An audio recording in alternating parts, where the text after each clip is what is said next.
ஏசாயா 22 அதிகாரம். தரிசன பள்ளத்தாக்கின் பாரம்.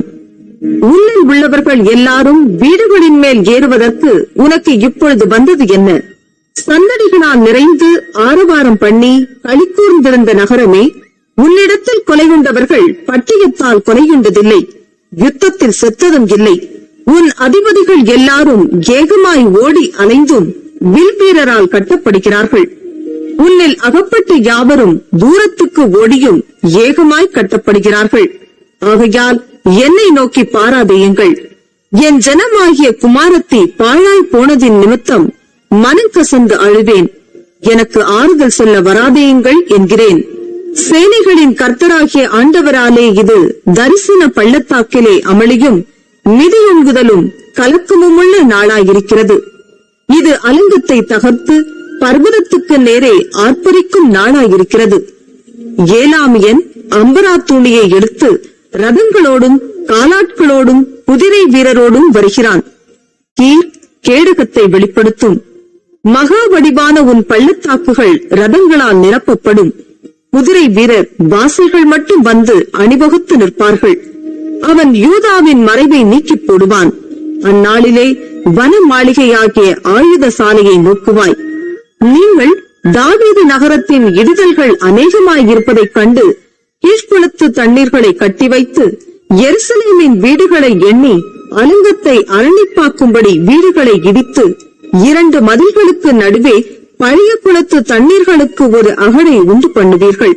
ஆனாலும் அதை செய்தவரை நீங்கள் நோக்காமலும் அதை ஏற்படுத்தி தூரத்திலிருந்து வரப்பண்ணினவரை கவனியாமலும் போகிறீர்கள். சேனைகளின் கர்த்தராகிய ஆண்டவர் அக்காலத்திலே அழவும் புலம்பவும் மொட்டையிடவும் ரட்டுடுத்தவும் கட்டளையிட்டார். நீங்களோ சந்தோஷித்து களித்து ஆடு மாடுகளை அடித்து இறைச்சியை சாப்பிட்டு திராட்சரசத்தை குடித்து புசிப்போம் குடிப்போம் நாளைக்கு சாவோம் என்று சொல்வீர்கள்.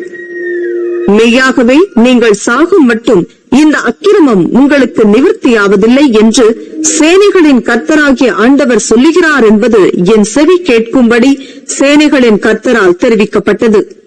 சேனைகளின் கர்த்தராகிய ஆண்டவர் உரைத்ததாவது: நீ அரமனை விசாரிப்புக்காரனும் பொக்கிஷக்காரனுமாகிய செப்னா என்பவனிடத்தில் போய் சொல்ல வேண்டியது என்னவென்றால், உயர்ந்த ஸ்தலத்திலே தன் கல்லறையை வெட்டி கண்மலையிலே தனக்கு வாசஸ்தலத்தை தோண்டுகிறவனைப் போல நீ உனக்கு இங்கே கல்லறையை வெட்டும்படிக்கு உனக்கு இங்கே என்ன இருக்கிறது? உனக்கு இங்கே யார் இருக்கிறார்கள்?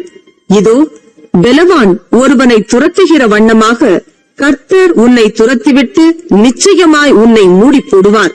அவர் உன்னை உருண்டையைப் போல அகலமும் விசாலமுமான தேசத்திலே சுழற்றி எறிந்து விடுவார். அங்கே நீ சாவாய்.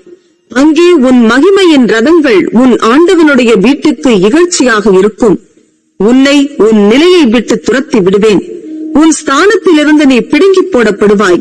அந்நாளிலே இல்கியாவின் குமாரனாகிய எலியாக்கீம் என்னும் என் ஊழியக்காரனை நான் அழைத்து உன் வஸ்திரத்தை அவனுக்கு தரித்து உன் கச்சையால் அவனை இடைக்கட்டி உன் அதிகாரத்தை அவன் கையிலே கொடுப்பேன்.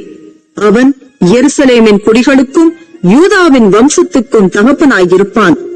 தாவீதுடைய வீட்டின் திறவுகோலை அவன் தோளின் மேல் வைப்பேன். ஒருவரும் பூட்டக்கூடாதபடிக்கு அவன் திறப்பான், ஒருவரும் திறக்கக்கூடாதபடிக்கு அவன் பூட்டுவான். அவனை உறுதியான இடத்திலே ஆணியாக கடாவுவேன். அவன் தன் தகப்பன் வீட்டுக்கு மகிமையான சிங்காசனமாக இருப்பான்.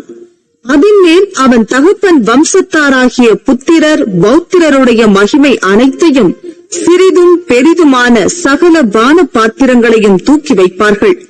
உறுதியான இடத்திலே கடாவப்பட்டிருந்த ஆணி அந்நாளிலே பிடுங்கப்பட்டு முறிந்து விடும்.